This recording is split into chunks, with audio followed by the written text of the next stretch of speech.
एक गांव में एक मूर्तिकार रहा करता था। वे काफी खूबसूरत मूर्ति बनाया करता था और इस काम से वे अच्छा कमा भी लेता था। उसे एक बेटा हुआ। उस बच्चे ने बचपन से ही मूर्तियां बनाना शुरू कर दी। उसका बेटा भी बहुत अच्छा मूर्तियां बनाया करता था और बाप अपने बेटे के कामयाबी पर खुश होता था।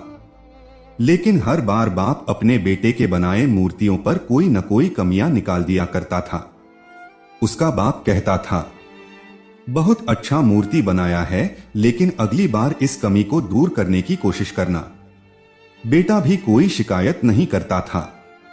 वे अपने बाप की सलाह पर अमल करते हुए मूर्तियों को और भी बेहतर करने लगा। इस लगातार सुधार की वजह से बेटे की मूर्तियां बाप से भी अच्छी बनने लगी और एक ऐसा समय आया जब उनके बेटे की मूर्तियों को लोग बहुत पैसा देकर खरीदने लगे, जबकि बाप की मूर्तियां पहले वाली कीमत पर ही बिकने लगी। बाप अब भी उसके बेटे की बनाए मूर्तियों पर कमियां निकालता रहता, लेकिन बेटे को अब यह अच्छा नहीं लगता था। लेकिन फिर भी वे उन कमियों पर सुधार लाता रहता। एक समय ऐसा भी आया जब बेटे की सब्र ने जवाब दे दिया। बाप जब कमियां निकाल रहा था तब बेटा बोला, आप ऐसे मेरे मूर्तियों पर कमियां निकाल रहे हैं जैसे कि आप बहुत बड़े मूर्तिकार हैं। अगर आपको इतनी ही समझ होती तो आपकी मूर्तियां इतनी कम कीमत पर नहीं बिकती। मुझे नहीं लगता कि मुझे आपकी सलाह लेने की जरूरत है। मेरी मूर्तियां बहुत अच्छी है।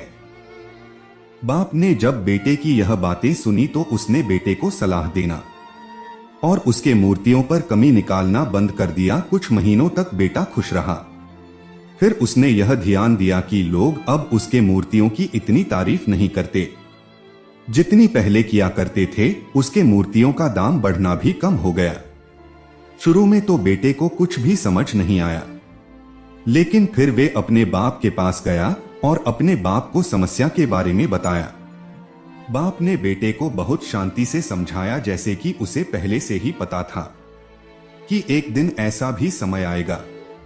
बेटे ने बाप से पूछा, क्या आप जानते थे कि ऐसा होने वाला है? बाप ने कहा, हाँ, क्योंकि आज से कई साल पहले मैं भी इसी हालात से गुजरा था। बेटे ने सवाल किया, तो फिर आपने मुझे समझाया क्यों नहीं? बाप ने जवाब दिया, क्योंकि तुम समझना नहीं चाहते थे। मैं जानता हूं कि तुम्हारी जितनी अच्छी मूर्तियां मैं नहीं बनाता, और यह भी हो सकता है कि मूर्तियों के बारे में मेरी सलाह गलत हो, और ऐसा भी नहीं है। मेरी सलाह की वजह से तुम्हारी मूर्तियां बेहतर बनी हो, लेकिन मैं जब तुम्हारी मूर्तियों में कमियां दिखाता था तब तुम अपने बनाए मूर्तियों से संतुष्ट नहीं होते थे। तुम खुद को बेहतर करने की कोशिश करते थे और वही बेहतर होने की कोशिश तुम्हारी कामयाबी का कारण था। लेकिन जिस दिन तुम अपने काम से संतुष्ट हो गए और तुमने जब यह मान लिया कि इसमें अब बेहतर होने की कोई जरूरत ही नहीं है, तब तुम्हारी कोशिश भी रुक गई। लोग हमेशा तुमसे बेहतर की उम्मीद करते हैं और यही कारण है कि अब तुम्हारी मूर्तियों के लिए तुम्हारी तारीफ नहीं होती और न ही उनके लिए तुम्हें ज्यादा पैसे मिलते हैं। बेटा थोड़ी देर चुप रहा, फिर उसने सवाल किया, तो अब मुझे क्या करना चाहिए? बाप ने जवाब दिया, असंतुष्ट होना सीख लो। मान लो कि तुम में हमेशा बेहतर होने की गुंजाइश बाकी है। यही बात तुम्हें हमेशा आगे बढ़ने के लिए प्रेरित करेगी, तुम्हें हमेशा बेहतर बनाती रहेगी। दोस्तों, यह कहानी आपको कैसी लगी? कृपया यह हमें नीचे कमेंट बॉक्स में कमेंट करके जरूर बताएं। साथ ही चैनल को सब्सक्राइब करके नोटिफिकेशन घंटी दबा देना। धन्यवाद।